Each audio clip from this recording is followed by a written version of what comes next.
কুল্লু নাফসিন যায়কাতুল মাউত। ও বান্দা, তুমি দুনিয়ায় যে পরিমাণে তোমার ভিতরে জীবন আছে, তুমি দুনিয়ায় জীবিত আছো, কিন্তু সারা জীবন এটা তোমার ভিতরে থাকবে না। এর অর্থ হলো যাদের ভিতরে জীবন আছে তাদের মৃত্যু আছে, ঠিক কিনা বলেন? ও মুসলমান বন্ধুরা আমার, মৃত্যুবরণ করবে এই কথাটা খুব সহজ। অপর আয়াতের মধ্যে আল্লাহ পাক রব্বুল আলামিন কোরআনুল কারীমের মধ্যে বলেন, ওয়াজাআত সাখরাতুল মাউত বিল হাক্কি। ও বান্দারা, মৃত্যুর কথাটা তোমরা সহজে মেনে নিও না, মৃত্যুটাকে সহজ মনে করিও না। এই আয়াতের মধ্যে আল্লাহ পাক রব্বুল আলামিন বলেন মৃত্যু করবা ঠিক, মৃত্যুবরণ করবা ঠিক, কিন্তু যে আয়াতের ব্যাখ্যা হলো ওয়াজাআত সাখরাতুল মাউত বিল হাক্কি। ও বান্দা, তুমি দুনিয়ায় গেছো ঠিক, দুনিয়ায় সুখ ভক্ষণ সবকিছুই করলা, কিন্তু তোমার মৃত্যুর সময় কি পরিমাণে কষ্ট। আল্লাহ রাব্বুল আলামিন আয়াতের মধ্যে বলেন ওয়াজাআত সাখরাতুল মাউত বিল হাক্কি, যে তোমরা যখন মৃত্যুবরণ করবে, মৃত্যুর সময় সত্যি সত্যি তোমাদের মৃত্যুর যন্ত্রণাও হবে।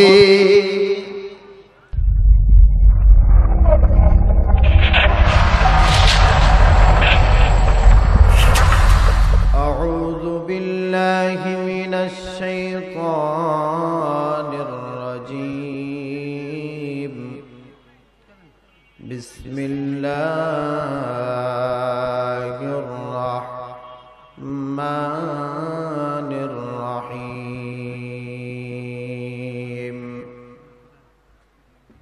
ইয়া আইয়ুহাল্লাযীনা আমানু তুবু ইলাল্লাহি তাওবাতান নাসুহা। قال النبي صلى الله عليه وسلم خيركم من تعلم القرآن وعلمه. وقال تعالى إن الله وملائكته يصلون على النبي يا أيها الذين آمنوا صلوا عليه وسلموا تسليما. درود إبراهيم قرئ اللهم صل على محمد وعلى آل محمد كما صليت على إبراهيم وعلى آل إبراهيم إنك حميد مجيد. اللهم بارك على محمد وعلى آل محمد كما باركت على إبراهيم وعلى آل إبراهيم إنك حميد مجيد.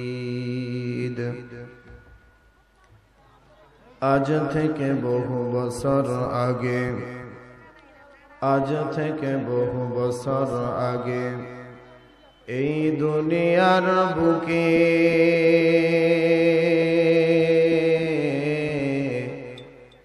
ইসলাম নাম ছিল না কোথাও কোনো মানুষের মুখে। মন্দিরে শুধু বাজিত ঘণ্টা, মন্দিরে শুধু বাজিত ঘণ্টা, ছিল না আযান ধ্বনি। সে আধার জগতে এসেছিলে তুমি, হে সাধক রব্বানী। মানুষের মাঝে মানব রূপে জন্ম নিয়া মানুষের মন করিলা জয়। ভালোবাসা দিয়া, কোরআন দিয়া, হাদিস দিয়া, অন্তর দিয়া, মন্ত্র দিয়া লয় লা ইলাহা। সবাই আল্লাহর ওয়াস্তে জবান ছেড়ে দিয়ে বলি লা ইলাহা, লা ইলাহা ইল্লাল্লাহ, লা ইলাহা ইল্লাল্লাহ, লা ইলাহা ইল্লাল্লাহ লা ইলাহা লা ইলাহা লা ইলাহা ইল্লাল্লাহ মুহাম্মাদুর রাসূলুল্লাহ সাল্লাল্লাহু আলাইহি ওয়াসাল্লাম। ভূমিকা ছাড়াই আলোচনা। যে আয়াতি কালিমা তেলাওয়াত করেছি, ইয়া আইয়ুহাল্লাযীনা আমানু তুবু ইলাল্লাহি তাওবাতান নাসুহা, আল্লাহ পাক রব্বুল আলামিন বলেছেন, বান্দা তোমরা ভুল করেছো, তওবা করো, আমি আল্লাহ তাআলা তোমাদের গুনাহগুলো মাফ করার জন্যই তো নিজে ওয়াদা দিয়ে দিয়েছি। বলেন সুবহানাল্লাহ। আচ্ছা, আপনি আমি সারা দিনে কতগুলো গুনাহ করি, গুনার কোনো হিসাব আছে? আল্লাহ তাআলা যেই নজরে আপনার আমার দিক তাকিয়েছেন, আমরা তো ওই নজরে ওইভাবে আল্লাহ তাআলার খাঁটি বান্দা হতে পারি নাই, ঠিক কিনা বলেন? সর্বপ্রথম আপনাকে আমাকে আল্লাহর মুমিন বান্দা হতে হবে। যদি আপনি আমি আল্লাহর প্রিয় বান্দা মুমিন বান্দা হতে পারি, মুমিন হতে গেলে দুনিয়াতে আপনার সামান্যতম বিভিন্ন রকমের পরীক্ষা সামনে আসতে পারে, জেল জুলুম থাকতে পারে, কিন্তু এই দিক দিয়ে তাকিয়ে যদি আপনার আমার চলাফেরা হয়, তাহলে দুনিয়াও বরবাদ, আখিরাতেও বরবাদ। কথা বাইর হয় না কেন?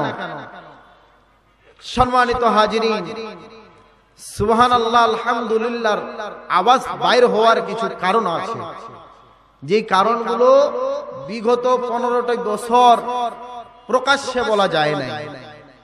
সুবহানাল্লাহর আওয়াজ আসবে কিভাবে? সুদখোর, ঘুষখোর, জিনাখোর, হারামখোরদের পিছে পিছে ঘুরে ঘুরে আমাদের ঈমানগুলো দুর্বল হয়ে গেছে, ঠিক কিনা বলেন? যারা সুদ খায় তারাই তো সমাজে বড় বড় নেতা হয়ে যায়, ঠিক কিনা?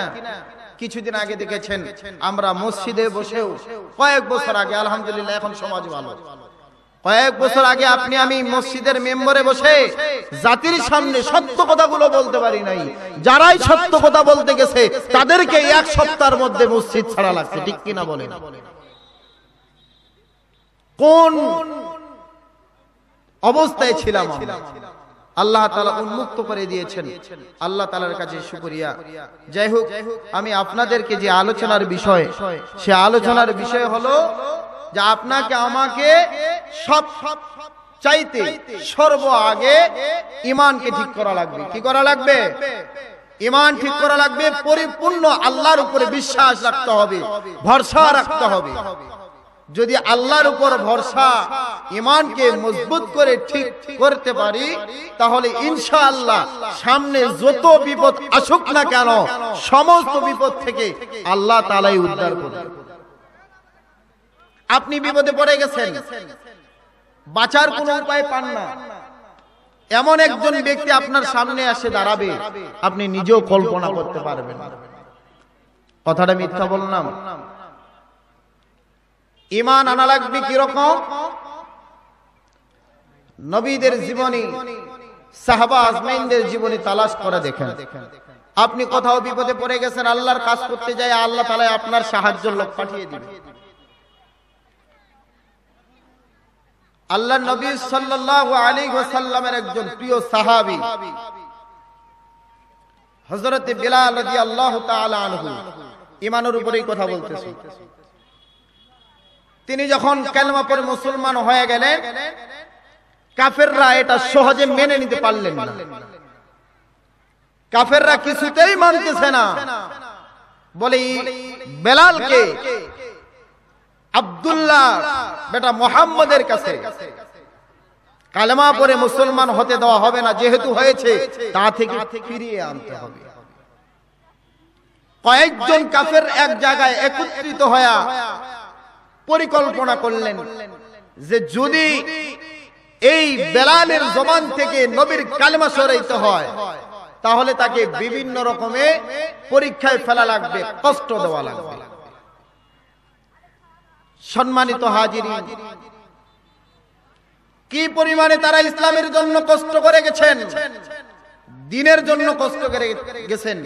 এই কথার উপরে কয়েক মিনিট কথা বলে শেষ করব ইনশাআল্লাহ। আল্লাহ রাব্বুল আলামিনের নবী পয়গম্বর আরবি হযরত জনাবে মুহাম্মদুর রাসূলুল্লাহ সাল্লাল্লাহু আলাইহি ওয়াসাল্লামের সাহাবী হযরত বেলাল পুরাপুরি আল্লাহর উপরে ঈমান আনলেন, জবানে নবীর কালেমা তেলাওয়াত করলেন, লা ইলাহা ইল্লাল্লাহু মুহাম্মাদুর রাসূলুল্লাহ। কাফেররা বারবার ইঙ্গিত দেয়, হে বেলাল, তুমি যদি তোমার প্রাণ ভিক্ষা চাও, দুনিয়ায় কিছুদিন বাঁচতে চাও, দুনিয়ায় থাকতে চাও, তাহলে মুহাম্মাদের কালেমা ভুলে যাও, আল্লাহকে ভুলে যাও।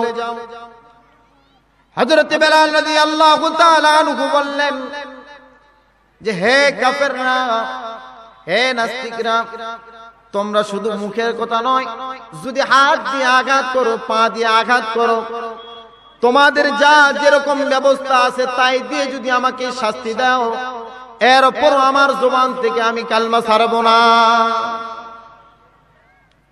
কাফেররা একত্রিত হয়ে গেল। হওয়ার পরে হযরত বেলাল রাদিয়াল্লাহু তাআলা আনহুকে কি করলেন, ধরে আনলেন। ধরানোর পরে বেলাল রাদিয়াল্লাহু তাআলা আনহুকে মরুভূমি একটা বালু চরের মধ্যে নিয়ে যাওয়া হলো। উত্তপ্ত গরম বালু, রোদের খুবই তাপ, বালুগুলো যেন এমন গরম হয়ে গেছে, একটা মানুষকে যদি কিছুক্ষণ রাখা যায় মানুষ ইন্তেকাল করবে। কাফেররা বেলাল রাদিয়াল্লাহু তাআলা আনহুকে নিয়ে গেলেন ওই জায়গায়, ওই ময়দানে। নিয়ে যাওয়ার পরে উত্তপ্ত মরুভূমির উপরে খালি গায়ে, খালি গতরে শরীরের সমস্ত কাপড়গুলো খুলে খুলে বেলালকে জমিনের মধ্যে শোয়া দিল। দেওয়ানোর পরে বলতেছে, বেলাল, এখনো সময় আছে, তুমি নবীর কালেমা ছেড়ে দাও। বেলাল বলতেছে, না না, আমার পক্ষে এটা সম্ভব নয়। একবার যেই জবানে কালেমা এনেছি, এই জবান থেকে আর কালেমা আমি হটাবো না মৃত্যুর আগ পর্যন্ত।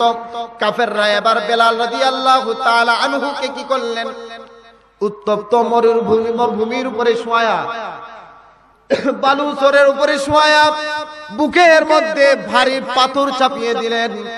দেওয়ানোর পরে বলতেছে, বেলাল, এখনো সময় আছে, তুমি নবীর কালেমা ছাড়ো, মুহাম্মাদের কালেমা ছাড়ো, আল্লাহকে ছেড়ে দাও।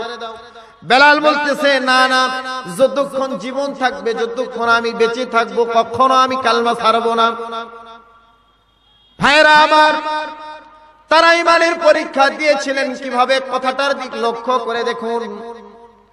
আমি ব্যাখ্যা করার মতো সময় আমার কাছে নাই। বেলাল রাদিয়াল্লাহু তাআলা আনহুর হাতের মধ্যে দড়ি বাঁধলেন, পায়ের মধ্যে দড়ি বাঁধলেন, গলার মধ্যে রশি লাগায়া সমস্ত ইয়ং জেনারেশন যারা যুবক ভাইয়েরা ছিল, কাফেরদের মধ্যে যে যুবকেরা ছিল, সমস্ত যুবকদেরকে লক্ষ্য করে বলল, এই যুবক সন্তান, এই বেলালকে মুখ থেকে যদি কালমা সরাইতে হয় তাহলে এভাবে হবে না। হাতের মধ্যে রশি লাগায়া, পায়ের মধ্যে রশি লাগায়া, গলার মধ্যে রশি লাগায়া তাকে জমিনের মধ্যে ছেঁচড়া ছেঁচড়ি করায় দাও। এ পাশ থেকে ও পাশে নিয়ে যাও, ও পাশ থেকে আরেক পাশে নিয়ে যাও। কাফেরদের যুবক ছেলেরা বেলাল রাদিয়াল্লাহু তাআলা আনহুকে কি করলেন, রশি বান্ধিয়া উত্তপ্ত মরুভূমির উপরে কঠিন গরম বালুর উপরে শোয়া রশি ধরে টানাটানি শুরু করলেন।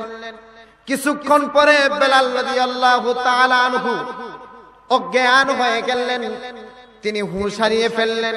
কিন্তু দেখা যায় শরীরের মধ্যে হুঁশ না থাকলেও জবানের মধ্যে হুঁশ আছে, তার ঠোঁটটা যেন নড়তেছে। কাফেররা বলতেছে, এই ছেলেরা তাকায়া দেখো, বেলাল হয়তো আর দুনিয়ায় নাই, মুহাম্মাদের কালেমা ছেড়ে দিয়েছে। একজন কাফের আবার বেলাল রাদিয়াল্লাহু তাআলা আনহুর কানের মধ্যে, মুখের মধ্যে কান লাগায়া শুনে বেলালের জবান থেকে আওয়াজ আসতেছে, আহাদ আহাদ আহাদ, আমার আল্লাহ এক, আমার আল্লাহ এক। সুবহানাল্লাহ বলেন। বেলাল রাদিয়াল্লাহু তাআলা আনহুর জবান থেকে দেখুন এই আওয়াজ কাফেররা শুনেন। শোনানোর পরে তারা আর ক্ষিপ্ত থাকে না, তারা আবার টেনশনে পড়ে গেলেন। এভাবে যদি এক একটা করে লোক ইসলাম ধর্ম গ্রহণ করে তাহলে তো মুসলমানরাই দখল করে নিবে। হয়তো বেলালকে মেরে ফেলতে হবে, নয়তো তার জবান থেকে কালেমা বাহির করে আনতে হবে। কাফেররা এবার ষড়যন্ত্র করিয়া বেলাল রাদিয়াল্লাহু তাআলা আনহুর হাতের মধ্যে রশি লাগাইলেন। লাগানোর পরে একটা তরু তাজা বরাক নিয়ে আসলেন, ঘোড়া নিয়ে আসলেন।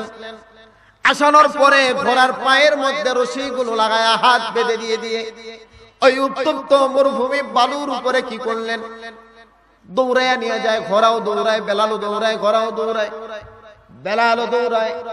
আর চিৎকার দিয়ে বলে, আহাদ আমার আল্লাহ এক, আহাদ আমার আল্লাহ এক। যতক্ষণ জীবন থাকবে আমি বেলাল আমার জবান থেকে ওই নবী কালেমা ছাড়বো না, আল্লাহর উপরে ঈমান এনেছি, ঈমান থেকেও বঞ্চিত হব না। তাদের ঈমান কেমন ছিল ভাইয়েরা আমার? হযরতে আরেকজন নবীর সাহাবী হযরতে আবু বকর রাদিয়াল্লাহু তাআলা আনহু ময়দান দিয়ে যাচ্ছিলেন। যাওয়ার পথে তাকায় দেখেন কাফেররা বেলালকে অনেক রকমের নির্যাতন করতেছেন। আবু বকর সিদ্দিক রাদিয়াল্লাহু তাআলা আনহু বললেন, হে কাফেরের দল, আমি তোমাদের কাছে একটা প্রস্তাব জানাইতে চাই, যদি তোমরা আমার প্রস্তাবের মধ্যে রাজি হয়ে যাও।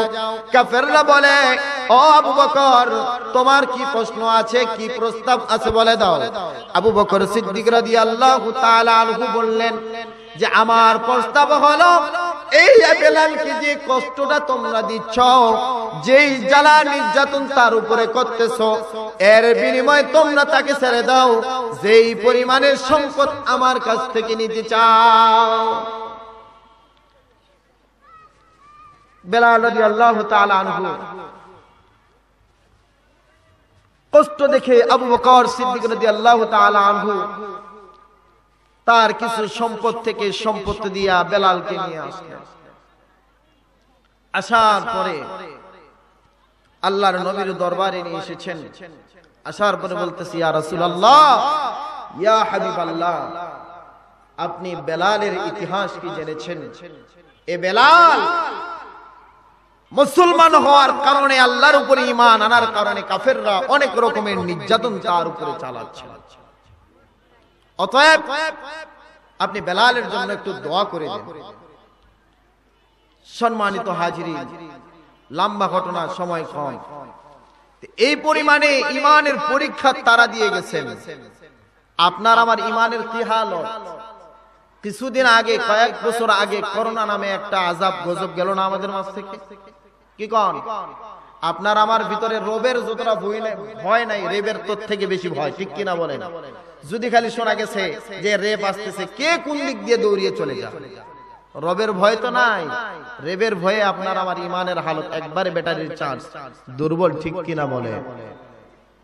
সম্মানিত হাজিরিন, যেহেতু আপনি আমি দুনিয়ায় এসেছি, এই দুনিয়াটা তো সারা জীবন থাকার জায়গা না, ঠিক কিনা বলেন? এই দুনিয়ায় কি আপনি আমি সারা জীবন থাকবো? দুনিয়াটা কি সারা জীবন থাকার জায়গা? এই দুনিয়াটা হলো মুসাফির খানা, কিছুদিন থাকার পরে কবরের জিন্দেগিতে রওনা হতে হবে, ঠিক কিনা বলেন? এই দুনিয়াটা ক্ষণস্থায়ী, আখিরাত হলেন চিরস্থায়ী। এই দুনিয়ার জন্য সামান্য 30-40 বছর সুখে থাকার কারণে কত হারাম জিনিসকে হালাল বানিয়ে দিচ্ছি, ঠিক কিনা বলেন? কত মানুষের উপর অন্যায় অত্যাচার করেছি, কত সুদকে সুদ মনে করি না, ঘুষকে ঘুষ মনে করি না, কোনটা হারাম হারাম মনে করি না। যা পাচ্ছি, যেভাবে পাচ্ছি, মানুষকে ঠকিয়ে চিটিংবাজি করে অন্যায় অত্যাচার করে সম্পদের পাহাড় বানাইতেছি, ঠিক কিনা বলেন? কিন্তু ভুলে গেছেন আল্লাহ রাব্বুল আলামিন কোরআনুল কারীমের মধ্যে বলেন, কুল্লু নাফসিন যায়কাতুল মাউত। ও বান্দা, তুমি দুনিয়ায় যে পরিমাণে তোমার ভিতরে জীবন আছে, তুমি দুনিয়ায় জীবিত আছো, কিন্তু সারা জীবন এটা তোমার ভিতরে থাকবে না। এর অর্থ হলো যাদের ভিতরে জীবন আছে তাদের মৃত্যু আছে, ঠিক কিনা বলেন? ও মুসলমান বন্ধুরা আমার, মৃত্যু বরণ করবে এই কথাটা খুব সহজ। অপর আয়াতের মধ্যে আল্লাহ পাক রব্বুল আলামিন কোরআনুল কারীমের মধ্যে বলেন, ওয়াজাআত সাখরাতুল মাউত বিল হাক্কি। ও বান্দারা, মৃত্যুর কথাটা তোমরা সহজে মেনে নিও না, মৃত্যুটাকে সহজ মনে করিও না। এই আয়াতের মধ্যে আল্লাহ পাক রব্বুল আলামিন বলেন, মৃত্যু করবা ঠিক, মৃত্যু বরণ করবা ঠিক, কিন্তু যে আয়াতের ব্যাখ্যা হলো ওয়াজাআত সাখরাতুল মাউত বিল হাক্কি। ও বান্দা, তুমি দুনিয়ায় গেছো ঠিক, দুনিয়ায় সুখ ভক্ষণ সবকিছুই করলা, কিন্তু তোমার মৃত্যুর সময় কি পরিমাণে কষ্ট। আল্লাহ রাব্বুল আলামিন আয়াতের মধ্যে বলেন, ওয়াজাআত সাখরাতুল মাউত বিল হাক্কি, যে তোমরা যখন মৃত্যুবরণ করবে মৃত্যুর সময় সত্যি সত্যি তোমাদের মৃত্যুর যন্ত্রণাও হবে। মৃত্যুর যন্ত্রণা কি পরিমাণ হতে পারে এই কথাগুলো গত কয়েক বছর ধরে আপনাদের সামনে বলতেছি। মৃত্যুর যন্ত্রণা একজন নবীর উদাহরণ দিলে হয়তো নতুন মানুষ যারা এসেছেন বুঝবেন। আল্লাহর একজন নবী, আল্লাহর একজন পয়গম্বর হযরত মূসা আলাইহিস সালাতু ওয়াস সালাম, তিনি যখন মৃত্যুবরণ করেন, তিনি মৃত্যুর সময় যখন যেদিন তিনি মৃত্যুবরণ করেন, মৃত্যুর উপরে একজন লোক, তার একজন ভক্ত তাকে স্বপ্নের মধ্যে দেখলেন। স্বপ্নের মধ্যে দেখার পরে আল্লাহর পয়গম্বর হযরত মূসা আলাইহিস সালাতু ওয়াস সালামকে বললেন, ওগো আল্লাহর নবী, ওগো আল্লাহর পয়গম্বর, আপনি যে মৃত্যুবরণ করলেন, আপনার মৃত্যুর সময় কি কোন রকম কষ্ট হয়েছিল নি? তার ভক্ত স্বপ্নে বলতেছেন, ওগো আল্লাহর পয়গম্বর, আপনি যে মৃত্যুবরণ করলেন, মৃত্যুর সময় আপনার কোন রকম কষ্ট হয়েছে নি? আপনি কি কোনো কষ্ট অনুভব করতে পেরেছেন? এই কথা বলতেই না বলতে আল্লাহর নবী হযরতে মূসা আলাইহিস সালাতু ওয়াস সালাম বললেন, ও দুনিয়ার মানুষ, মৃত্যুর যন্ত্রণা কতটা কঠিন এইটা হয়তো বোঝানোর ক্ষমতা আমার নাই। মৃত্যুর যন্ত্রণা কতটা কষ্টদায়ক এই কথা বোঝার মতো ক্ষমতা হয়তো আমার নাই। তবে আমার মনে হয়েছিল যখন আমার মালাকুল মউত আজরাইল জান কবজ করতেছিল, ওই সময় মনে হচ্ছিল মৃত্যুর যন্ত্রণা এই পরিমাণ যা আমি মূসা জীবিত থাকা অবস্থায় আমার পেটের মধ্যে যদি একটা বিষাক্ত কাঁটার গাছ ঢুকিয়ে দেওয়া হতো, আমি মূসা জীবিত থাকা অবস্থায় যদি আমার পেটের মধ্যে একটা বিষাক্ত কাঁটার গাছ ঢুকিয়ে দেওয়া হতো, ওই গাছটার প্রত্যেকটা কাঁটার সঙ্গে আমার শরীরের সমস্ত রগ রেশাগুলি পেঁচিয়ে দেওয়া হতো। পেঁচিয়ে দেওয়ার পরে ওই গাছটার মধ্যে একটা মোটা রশি লাগায়া কয়েক হাজার লোক মিলে একবারে একটা যে দরিয়া জুড়ে হিসকানি টান দিয়ে দিত, আমি জীবিত থাকা অবস্থায় যে পরিমাণ কষ্ট হতো, এর থেকেও বেশি কষ্ট আমার মৃত্যুর সময় হয়েছিল। চিন্তা করে দেখেন ভাইয়েরা আমার, একজন নবীর যদি এই পরিমাণ মৃত্যুর সময় কষ্ট হয়, আপনার আমার যে ঈমানের অবস্থা, আপনার আমার হালত কি হবে? হাদিসের মধ্যে বর্ণনা করা হয় যে আল্লাহর নবী এই উদাহরণটা দিয়েছেন, কিন্তু হাদিসের মধ্যে বলা হয় একটা জীবিত ছাগলকে পাগুলো উপরে করিয়া, একটা যদি খুবই জান একটা কাটে না ওই ছুরিটা দিয়ে যদি এই ছাগলটাকে জীবিত অবস্থায় মাথাটা নিচা করে পাগুলো উপরে করে ছিলানো হয়, যেই পরিমাণ কষ্ট পাবে তার থেকেও বেশি কষ্ট একজন মৃত্যুর সময়, ব্যক্তির মৃত্যুর সময় হবে। তবে যদি আপনি আমি একটা কথার উপরে অটল অবিচল থাকতে পারি, তাহলে হয়তো মাপ পাবো। সেই কথাটা হলো আল্লাহ রাব্বুল আলামিন কোরআনুল কারীমের মধ্যে বান্দাদেরকে লক্ষ্য করে বলে, বান্দারা, ইন্নাল্লাযীনা ক্বালু রাব্বুনাল্লাহ, যারা বলবে আমার রব হলো আল্লাহ, ইন্নাল্লাযীনা ক্বালু রাব্বুনাল্লাহু সুম্মা ইসতাকামু তাতানাজ্জালু আলাইহিমুল মালায়েকা আল্লা তাখাফু ওয়া লা তাহজানু ওয়া আবশিরু বিল জান্নাহ, যারা বলবে আমার রব হলো আল্লাহ, আমার মালিক হলেন আল্লাহ, আমার রিজিক দাতা হলো আল্লাহ, এই কথার উপরে অটল থাকবে, অবিচল থাকবে, অটল থাকবে, অবিচল থাকবে, এবং এই কথার উপরে ভিত্তি করে জীবন যাপন বাস্তবায়ন করবে। আল্লাহ রাব্বুল আলামিন বলেন, ওই বান্দাদের জন্য সুসংবাদ দিয়ে দিলাম, যখন তারা দুনিয়ায় মৃত্যুবরণ করবে, মৃত্যুর সময় একদল ফেরেশতা আমি জান্নাত থেকে তাদের প্রতিনিধি পাঠিয়ে দেব। সুবহানাল্লাহ। একদল ফেরেশতা আল্লাহ পাক রব্বুল আলামিন পাঠাবেন, ওই ফেরেশতারা এসে বলবেন, আল্লাহ তাখাফু ওয়া লা তাহজানু ওয়া আবশিরু বিল জান্নাহ, ও আল্লাহর বান্দা তোমার কোনো ভয় নাই, তোমার কোনো ভয় নাই, তোমার কোনো টেনশন নাই, তোমার চিন্তা করার কোনো দরকার নাই। কারণ আল্লাহ রাব্বুল আলামিন তোমার জন্য আমাদেরকে জান্নাত থেকে বরাদ্দ করে পাঠিয়ে দিয়েছে যে ও আল্লাহর বান্দা তোমার জান কবজ করবে। যখন মালাকুল মউত আজরাইল যখন ওই বান্দার জান কবজ করতে যাবে, ওই সময় এই দল ফেরেশতারা কি করবে? ওই মুমূর্ষু ব্যক্তির সামনে আইসা দাঁড়ায়া জান্নাতের সমস্ত নাজ নেয়ামত গুলো দেখতে থাকবে, দেখতে থাকবে। আল্লাহর বান্দা পাগল হয়ে যাবে, পাগল হয়ে বলবে, ও ফেরেশতারা আমি জান্নাত চাই না, জান্নাত চাই না। জান্নাত যদি এই পরিমাণ সুন্দর হয়ে থাকে, যে আল্লাহ জান্নাত বানিয়েছেন ওই আল্লাহ কতই না সুন্দর, আল্লাহকে চাই। সুবহানাল্লাহ বলেন। আল্লাহ রাব্বুল আলামিন বলবেন ওই বান্দার যখন জান কবজ করা হবে, জান্নাত তার সামনে তুলে ধরানো হবে। এই জান্নাত দেখতে দেখতে, জান্নাত দেখতে দেখতে আল্লাহর বান্দা পাগল হয়ে যাবে। বলে আজরাইল জানখানা নিয়ে যাও, জানখানা নিয়ে যাও, আমি তো ওই জান্নাতে যাইতে চাই, ওই জান্নাতের মালিকের কাছে যাইতে চাই। তাহলে বোঝা গেল যদি আপনার আমার ঈমান মজবুত থাকে, খাঁটি মুমিন মুসলমান হতে পারি, তাহলে আমাদের জন্য কোনো টেনশন নাই, ঠিক কিনা বলেন? ও মুসলমান ভাইয়েরা, আমি সামান্য কয়েক মিনিট কথা বলে আজানের সময় হয়ে যাচ্ছে, শেষ করে দিব। এই যে মাহফিলটা করানো হয়েছে, এখানে যদি আপনি আমি 2 টাকা 4 টাকা দান করে দিয়েছি, এতে আপনার আমার জন্য লাভ হয়েছে না ক্ষতি হয়েছে? লাভ হয়েছে না ক্ষতি হয়েছে? সবাই বলবেন লাভ হয়েছে। কেন লাভ হলো, কি কারণে আপনাদের সামনে বললাম? আল্লাহর একজন নবীর সাহাবী, আল্লাহর নবী পয়গম্বরে আরবি জনাবে মুহাম্মদুর রাসূলুল্লাহ সাল্লাল্লাহু আলাইহি ওয়াসাল্লাম একদিন মসজিদ নববীর সামনে বসা। সাহাবীরা লক্ষ্য করে দেখতেছেন আল্লাহর নবীর মনের অবস্থা খুব খারাপ। আল্লাহর নবী কি জানি একটা পেরেশানিতে আছে, টেনশনের মধ্যে পড়া। হযরত বেলাল রাদিয়াল্লাহু তাআলা আনহু জিজ্ঞাসা করলেন, ইয়া রাসূলুল্লাহ, ইয়া হাবিবাল্লাহ, আপনি কি কোনো টেনশন করতেছেন? আমাকে শেয়ার করেন। আল্লাহর নবী কোনো উত্তর দেয় না। হযরত আবু বকর রাদিয়াল্লাহু তাআলা আনহু গেলেন, কোনো উত্তর দেয় না। হযরতে আবু বকর গেলেন, কোনো উত্তর দেয় না। হযরতে ওমর গেলেন, কোনো উত্তর দেয় না, কোনো রেজাল্ট দেয় না। আল্লাহর নবীর একজন ধনী সাহাবী হযরতে উসমান গনি রাদিয়াল্লাহু তাআলা আনহু আল্লাহর নবীর সামনে গিয়ে দাঁড়াইলেন। দাঁড়ানোর পরে বলতেছি, ইয়া রাসূলুল্লাহ, ইয়া হাবিবাল্লাহ, আমি আপনার কাছে একটা জিনিস জানতে চাই, যদি অনুমতি দিয়ে দেন। সেই জিনিসটা হলো, আপনার মনের এই অবস্থা কোনোদিন দেখি নাই, আপনি কথা বললেই হাসতেন, কিন্তু আজকে কেন আপনার এই মনের অবস্থা, কি হাল?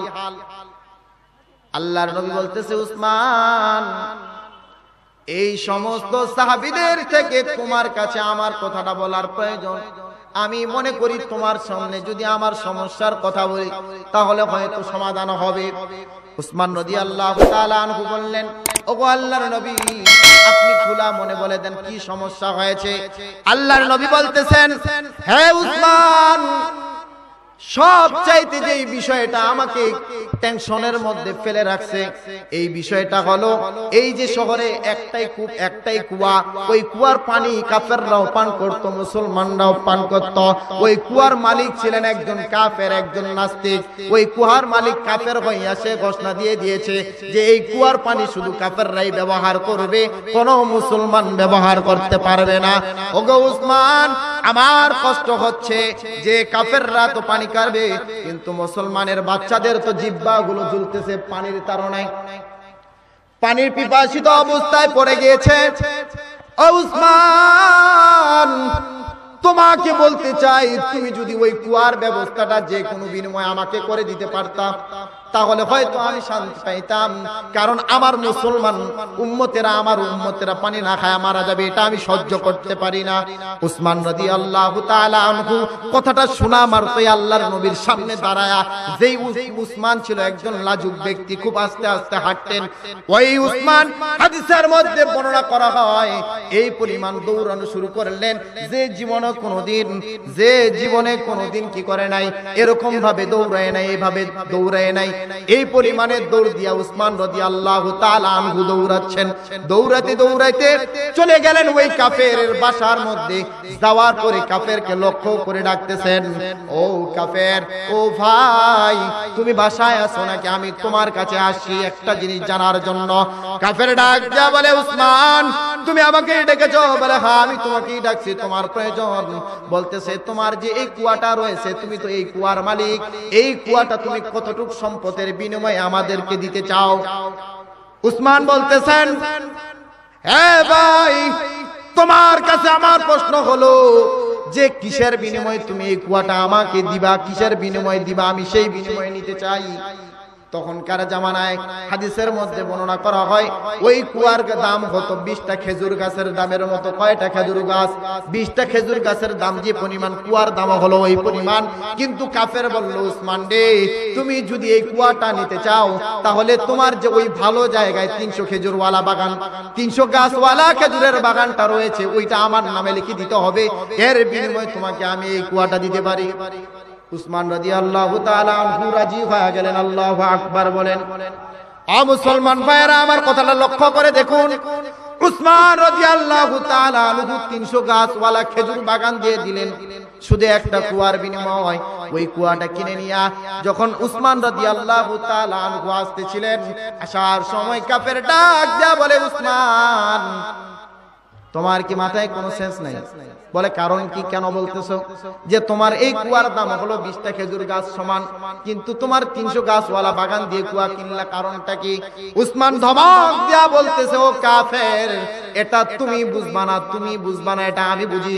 কারণ 300 গাছওয়ালার বদলে শুধু এই আমি কুয়াটা কিনতাম না, তুমি কাফের, যদি আমি উসমানের কাছ থেকে এই কুয়ার দাম আমার সমস্ত সম্পত্তিগুলো চাইতা তারপরেও দিতাম। কারণ হলো একটাই, আমি আমার নবীর মনকে খুশি করতে চাই। সুবহানাল্লাহ বলেন। ভাইয়ারা আমার, দেখেন, একজন মুসলমান ভাইয়ের উপকার করার জন্য কতগুলো সম্পত্তি দিয়েছেন, কিন্তু ইসলামী আজকে দেখেন এই যুবক ভাইয়েরা ইচ্ছা করলে একটা গানের আয়োজন করতে পারতো কিনা? এই ভালো কাজ করতে যায়ও বাধা, ঠিক কিনা বলেন? গাছওয়ালা খাজুর বাগান নয়, তুমি যদি এই কুয়ার বিনিময় আমার সমস্ত সম্পত্তি চাইতা তাও দিতে আমি প্রস্তুত ছিলাম। অতএব তোমার কাছে কথা বলতে চাই না, আজকে থেকে এই কুয়াটা উন্মুক্ত করে দিলাম। এই কুয়ার পানি কোনো কাফের মুসলমান ব্যবধান থাকবে না, সবাই পান করবে। সুবহানাল্লাহ বলেন। এটাই তো হলো মুসলমানদের, মুমিনদের উদারতা, ঠিক কিনা বলেন? হযরত উসমান রাদিয়াল্লাহু তাআলা আনহু বললেন, ওগো আল্লাহর নবী, ওগো আল্লাহর পয়গম্বর, আপনি যা চেয়েছিলেন আমি তাই এনে দিয়েছি, এরপরও আপনি হাসেন না কেন? আপনার চেহারার এই অবস্থা কেন? কারণ কি জানতে চাই। আল্লাহর নবী চোখের পানি সারিয়া বলে, উসমান, আজকে যে তুমি এই মুসলমানদের জন্য যে কষ্টটা করলা, তোমার সম্পত্তিগুলো দিয়ে আসলা, আমি সবকিছুই জানি। কারণ এই মাত্র জিবরাইল আলাইহিস সালাতু ওয়াস সালাম আমার কানে এসে সংবাদ দিয়ে গেল, তোমার 300 গাছওয়ালা খেজুরের বাগান দেওয়ার বদলে কুয়া তুমি কিনে উন্মুক্ত করে দিলা। আল্লাহ পাক রব্বুল আলামিন হাউজে কাউসার নামে যে কুয়া থাকবে, ওই কুয়ার পাশে তোমার জন্য আলাদা একটা কুয়ার বরাদ্দ দিয়ে দিবে। সুবহানাল্লাহ বলে। তাহলে বোঝা গেল আল্লাহর রাস্তায় দিনের জন্য দান খয়রাত করলে কমে না, বাড়ে, ঠিক কিনা বলেন? হয়তো এখন বলবেন, হুজুর 10 টাকা দান করলাম 70 টাকা দেন, এটা এমনটা নয়। আপনি এখন 1 শতক মাটি রাস্তার ধারে কিনে রাখেন, আগামী বছর তার দাম ডবল, ঠিক কিনা বলেন? আরে দুনিয়াতে যদি এই পরিমাণ ডবল হয়, আখিরাতে তাহলে কি পরিমাণও ডবল হতে পারে। এজন্য সম্মানিত হাজিরিন, আলোচনা করার আসলে সময় খুব কম, আলোচনা করার সাবজেক্টও নিছিলাম আলাদা, কথা বলারও চিন্তা ভাবনা ছিল আলাদা, সময় স্বল্পতার কারণে ও গুছানো কিছু আপনাদের কথা বলেছি। ইনশাআল্লাহ আগামী কালকে হয়তো থাকবে, পরশুদিন আবার মির্জাপুর মাহফিল। আপনারা দোয়া করবেন আল্লাহ পাক রব্বুল আলামিন যেন আমাকে এই দিনের কথাগুলো জাতির সামনে সুন্দরভাবে বলার এবং আমাকে নিজে সহ আপনাদের সকলকে আমল করার তৌফিক দান করেন। বললেন আল্লাহুম্মা আমিন। আমার জন্য দোয়া করবেন। আর আপনারা যারা মনে করতেছেন প্রধান বক্তা আসে নাই, তিনি কিন্তু 2টার দিক সৈয়দপুর মাদ্রাসায় এসে উপস্থিত হয়েছেন। তিনি সৈয়দপুর মাদ্রাসায়, এখানে জামাত হবে, আপনারা বসেন। সৈয়দপুর মাদ্রাসায় এসে উপস্থিত হয়েছেন, তিনি ওইখানে রেস্ট নিচ্ছেন। ওইখান থেকে ইনশাআল্লাহ তিনি সঠিক সময় মাগরিবের আগে আমাদের মাহফিলে উপস্থিত হবেন। মাগরিব বাদ বয়ান তিনি করবেন। আবুল কাসেম সরকার দিনাজপুরি হুজুর আমাদের দিনাজপুরের একটা অহংকার হিসেবে দাঁড়িয়ে গেছে। আল্লাহু আকবার বলেন। কত জায়গায় দেখতেছে তিনি প্রধান বক্তা, ঢাকায় বিভিন্ন জায়গায় বড় বড় আলেমদের সাথে তার সিরিয়া। আমরা এই লোকগুলোকে নিজের এলাকার মনে সম্মানে করি না, ঠিক কিনা বলেন? তাহলে ঢাকা থেকে নিয়ে আসি, কত বড় সম্মান তাদেরকে করি। কিন্তু সবসময় একটা জিনিস জেনে রাখবেন, যারা সবসময় আল্লাহকে বড় বলে, আল্লাহু আকবার অর্থ হলো আল্লাহ বড়, ঠিক কিনা বলেন? যারা আল্লাহকে বড় বলবে এবং আল্লাহর বান্দাকে বড় হিসেবে সম্মান করবে, আল্লাহ পাক রব্বুল আলামিন সমস্ত মাখলুকের কাছে তাকে সবচাইতে বড় বানিয়ে দিবে। সুবহানাল্লাহ বলেন। এই কথাগুলো আমাদের ভিতরে আমলে জারি নাই। এজন্য আপনাদের কাছে উদারত আহ্বান, দোয়া চেয়ে নিয়ে শেষ করে দিচ্ছি। আপনারা সকলেই নামাজের প্রস্তুতি নিয়ে নেন। আপনারা আমার জন্য দোয়া করবেন, আমার মাদ্রাসার জন্য দোয়া করবেন। আশেপাশে যত এই পাশে একটা কবরস্থান আছে, কবরবাসীদের জন্য দোয়া করবেন। আল্লাহ পাক রব্বুল আলামিন আপনাকে আমাকে পরিপূর্ণ ঈমান নিয়ে পরিপূর্ণ মুসলমান হয়ে কবরে যাওয়ার তৌফিক দান করুন। সকলে বলি আল্লাহুম্মা আমিন। ওয়া আখির দাওয়ানা আলহামদুলিল্লাহি রাব্বিল আলামিন। আসসালামু আলাইকুম ওয়া রাহমাতুল্লাহি ওয়া বারাকাতুহু।